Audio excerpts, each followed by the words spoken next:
তিনটা ইবাদতের স্বাদ খুব দ্রুততার সাথে বান্দা পায়, নগদে পায়। এর ভিতরে একটা হলো সিজদা, আরেকটা হলো এতেকাফ। এতেকাফ কত রমজান থেকে করা উত্তম, এতেকাফ অবস্থায় কি কি করা যায় আর কি কি করা যাবে না একটু জানাবেন। কারণ আমাদের সমাজে এতেকাফ নিয়ে অনেক ভুল শর্ত দেওয়ায় অনেকে ভয় আর এতেকাফ করতে চায় না। ভাইরে, তিনটা ইবাদতের স্বাদ খুব দ্রুততার সাথে বান্দা পায়, নগদে পায়। এর ভিতরে একটা হলো সিজদা, নামাজ। একটু আগে বললাম, যদি সুন্দর করে পড়েন আপনি নগদে স্বাদ পাবেন। একটু লম্বা সিজদা দিয়ে একটু চোখের পানি ফেলায় দেখেন, আল্লাহর কাছে খুব স্বাদ পাবেন, তৃপ্তি পাবেন। আরেকটা হলো এতেকাফ। এতেকাফ, সুবহানাল্লাহ, এর স্বাদ যে পাইছে তাকে আর কেউ বেঁধে রাখতে পারবে না।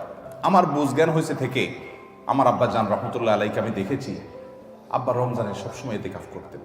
সচরাচর কোনো বিশেষ বিপদ না হলে তিনি এতেকাফ ছাড়তেন না। আব্বাজান রহমতুল্লাহ আলাই গত আগস্ট মাসের 18 তারিখে দুনিয়া থেকে চলে গেলেন। কয়েক মাস হলো।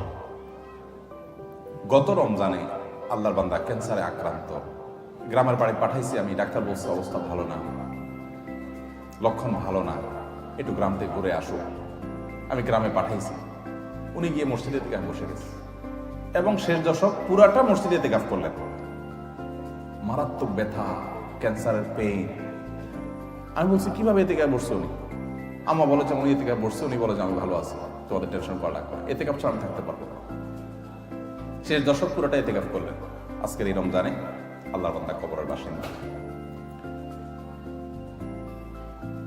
আমি নিজে আলহামদুলিল্লাহ চেষ্টা করি রমজানে এতেকাফ করার, চেষ্টা করি। খুব বিশেষ অসুবিধা না হলে আমার বুঝজ্ঞান হচ্ছে আমি চেষ্টা করি।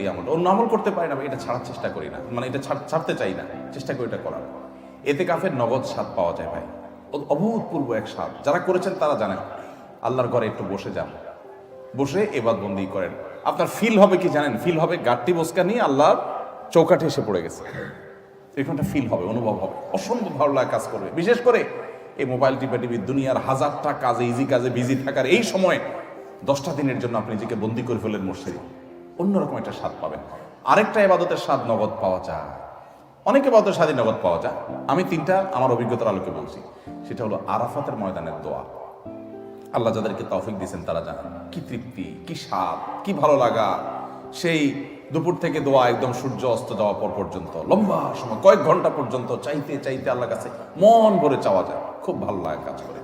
আল্লাহ আমাদেরকে সব ইবাদতের স্বাদ পাওয়ার তৌফিক দান করুন। তাহলে ভাইরা আমার, এতেকাফ ইনশাআল্লাহ আমরা করবো তো? আল্লাহ চাহেন তো? খুব লজ্জার কথা যে আমাদের দেশের মসজিদগুলোতে এতেকাফের জন্য টাকা দিয়ে লোক ভাড়া করা লাগে, আছে না নেই? আহারে কপাল পড়া রে। নবী করিম সাল্লাল্লাহু আলাইহি সাল্লাম রমজানের রোজা ফরজ হওয়ার পর থেকে নিয়ে তৃতীয় বা তৃতীয় হিজরিতে রমজান রোজা ফরজ হওয়ার পর থেকে নিয়ে তার ওয়াফাতের আগ পর্যন্ত একটি বারের জন্য এতেকাফ ছাড়া থাকেন নাই। যে আমলটা নবী করিম সাল্লাল্লাহু আলাইহি সাল্লামের জীবনে একবারও ছাড়েন নাই, আমরা বেশিরভাগ লোক জীবনে একবারও করি নাই। হাত তোলেন দেখি কারা কারা এতেকাফ করছেন মসজিদ 10 দিন রমজানে, শেষ 10 দিন ফুল এতেকাফ করছেন, জীবনে একবার হলেও করছেন যারা হাত তোলেন। দেখেন কয়টা হাত উঠছে, গোনা যাবে না। এর মানে হলো ম্যাক্সিমাম মানুষ আমরা জীবনে একবারও করি নাই। যে আমল আমার নবী সাল্লাল্লাহু আলাইহি সাল্লাম জীবনে কখনো ছাড়েন নাই, সেটা আমি কখনো জীবনে একবারও করি নাই। আরে ভাই, চরম শত্রুর সাথেও তো এরকম বৈপরীত্য থাকে না, সেখানে আপনার নবীর সাথে আপনার এরকম বৈপরীত্য। এতেকাফ করবেন তো ইনশাআল্লাহ?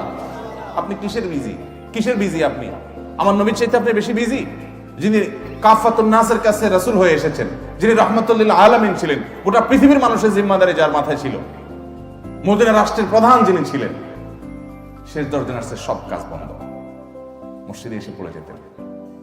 উনি যদি পারেন, আপনি কি ব্যস্ত? এতেকাফ করবো তো ইনশাআল্লাহ? রমজানের শেষ দশকে এতেকাফ করবেন, সামনের বছর নিয়ত করছেন যারা, হাত তোলেন দেখি।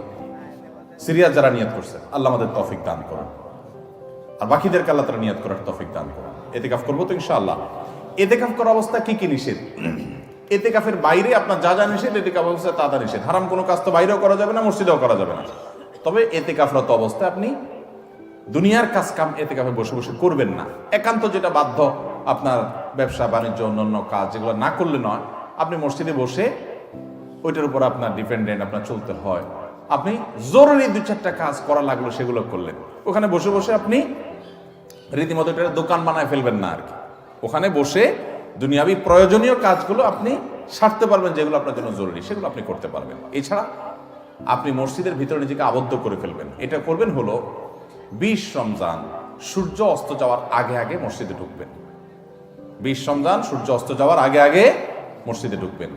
এরপর থেকে সূর্য ঈদের চাঁদ দেখা যাওয়ার আগ পর্যন্ত মসজিদে থাকবেন। ঈদের চাঁদ দেখা যাওয়ার সংবাদ শুনছেন, এরপর বের হয়ে যাবেন। এই 10 দিন আপনি মসজিদে অবস্থান করবেন, নিজেকে সেখানে আবদ্ধ করে রাখবেন।